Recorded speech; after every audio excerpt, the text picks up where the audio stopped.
Последние дни каникул балтасинские ребята проводят в новом экопарке Салкын-Чишме, что в переводе означает «холодный родник», известный еще с 17 века. И это место больше, чем просто источник. Здесь и детские площадки, и мосты, и свой амфитеатр.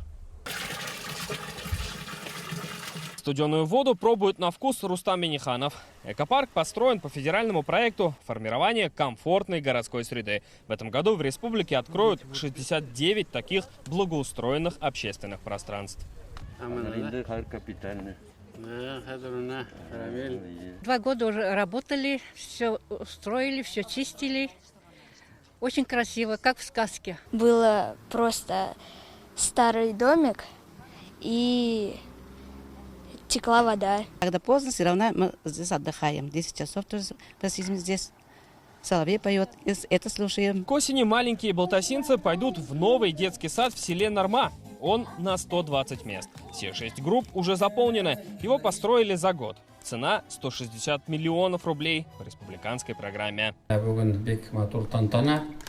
Шушы балалар бакчасы бу кичкене балаларга бик кирәк. Әлбәттә Балташ үсеп килә, матурайып килә. Шушы яхшы, уңай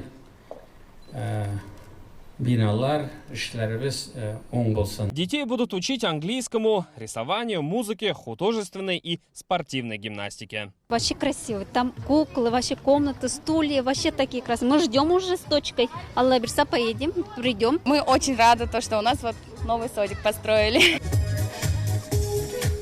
Сегодня в рамках акции «Помоги собраться в школу» Рустам Миниханов и глава района Рамиль Нутфулин подарили местным ребятам рюкзаки. Напомним, это благотворительный проект, в рамках которого помощь получают дети из малообеспеченных и многодетных семей. Родители некоторых детей работают, кстати, неподалеку, на местном асфальтобетонном заводе. Его продукцию сегодня представили Рустаму Миниханову. В год здесь производят товаров на 1 миллиард рублей. И это, по сути, большой бизнес на селе. В Балтасинском районе самое большое поголовье крупнорогатого скота – 57 тысяч голов. Уборочная компания здесь уже на финишной прямой, и стало ясно, что корма всем не хватит.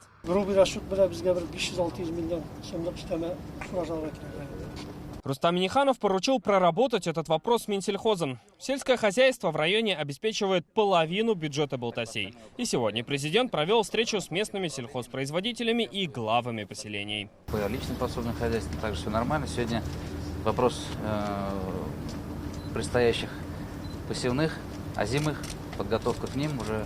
Есть хозяйства, которые вышли. По качеству жизни Балтаси находятся в середине рейтинга районов республики. Каждый благоустроенный парк и открытый социальный объект обеспечивают стабильное развитие района. Салават Мухаммадуллин, Алмазиадинов, ТНВ, Балтасинский район. Закажи рекламу на ТНВ. Телефон в Казани 5 705 100.